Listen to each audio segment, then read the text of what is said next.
Hello everyone, I'm Nitin, and in this video I'm going to explain how the JavaScript code is executed, and in particular asynchronous execution and JavaScript runtime components such as V8 engine, call stack, microtask, macrotask and event loop. So JavaScript is a single threaded, meaning it executes one task at a time on the main thread. Also it is synchronous in nature, meaning it runs code line by line in sequence. A synchronous operation must finish completely before the next operation can start. Let's understand how synchronous execution is performed in JavaScript. So you can see here example JavaScript code and the JavaScript runtime environment, where V8 engine runs the JavaScript code and uses the call stack to manage entire synchronous flow and code execution. Call stack is a data structure that keeps track of which function is currently running, which function should run next, what to return when a function finishes,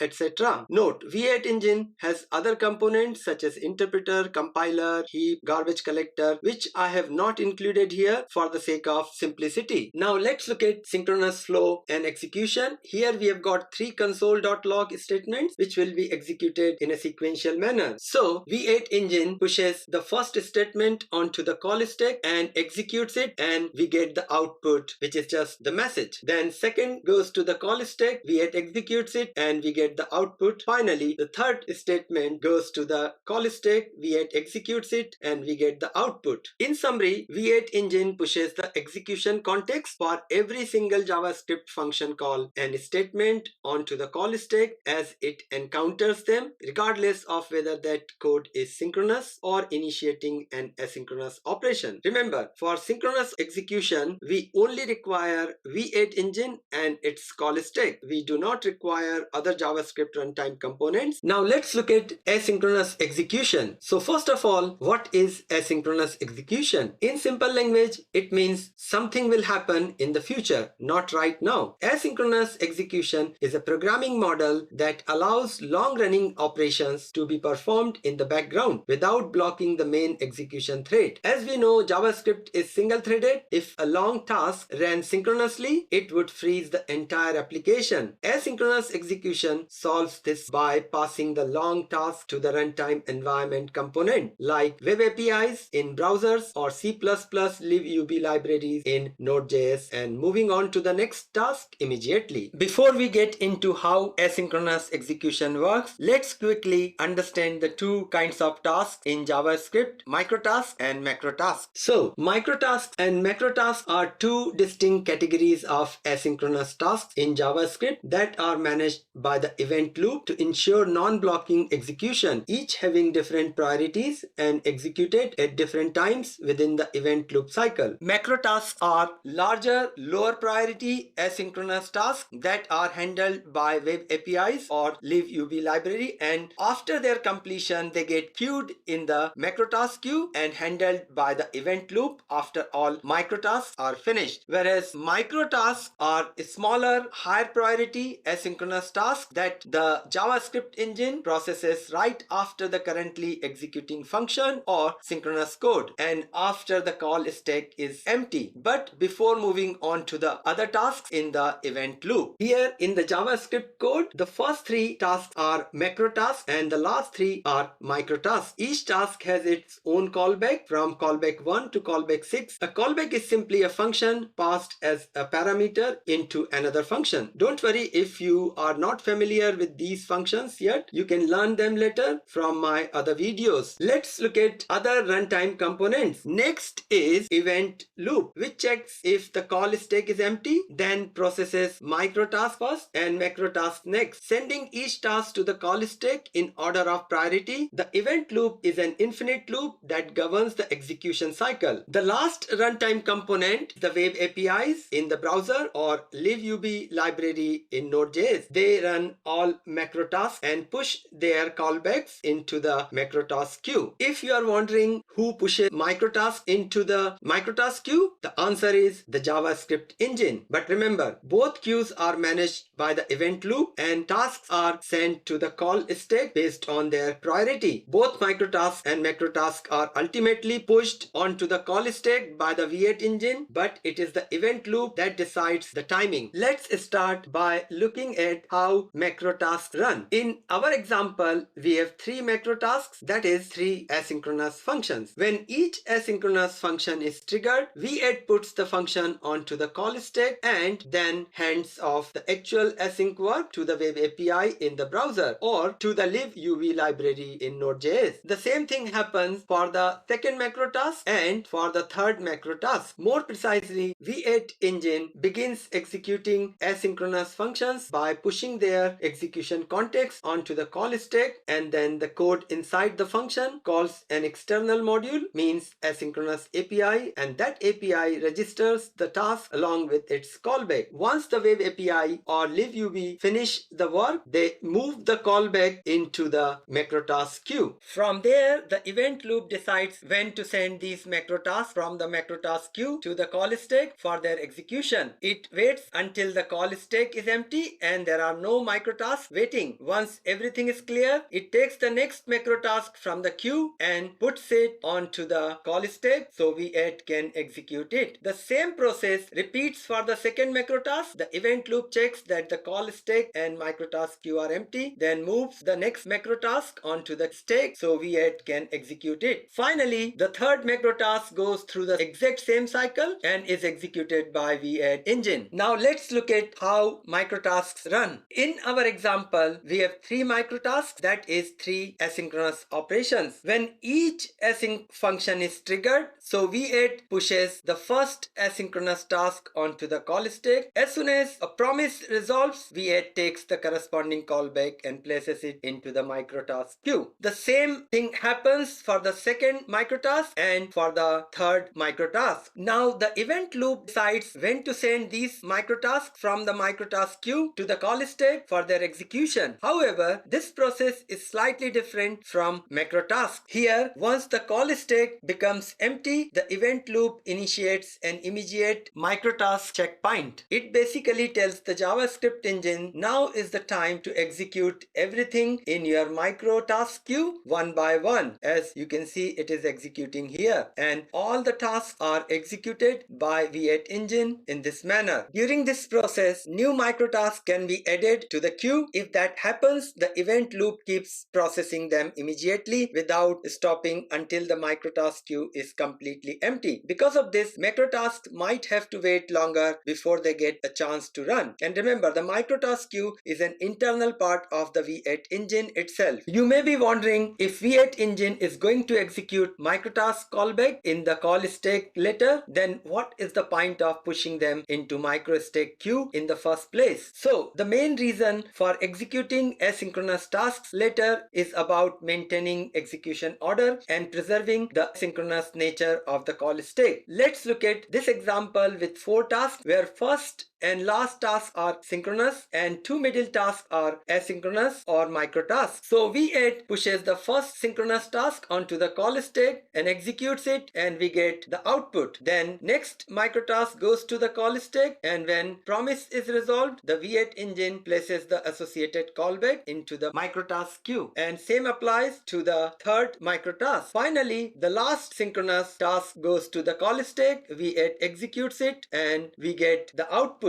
Once all the synchronous tasks are finished, then event loop decides the correct order and timing of the execution of all pending asynchronous tasks in the queue, and v8 executes it one by one, as you can see here, and we get the output. So this will be the order of the output in case of this example. Another reason is that if a microtask could immediately call another function before returning, it would lead to deep or infinite recursion on the call stack. This would quickly result in a stack overflow error, just like a synchronous infinite loop which never reaches a base case. The microtask queue handles the depth of the recursion, which does not have the same size limitation as the call stack. So I hope you understand the JavaScript runtime environment, its components, and how asynchronous execution works.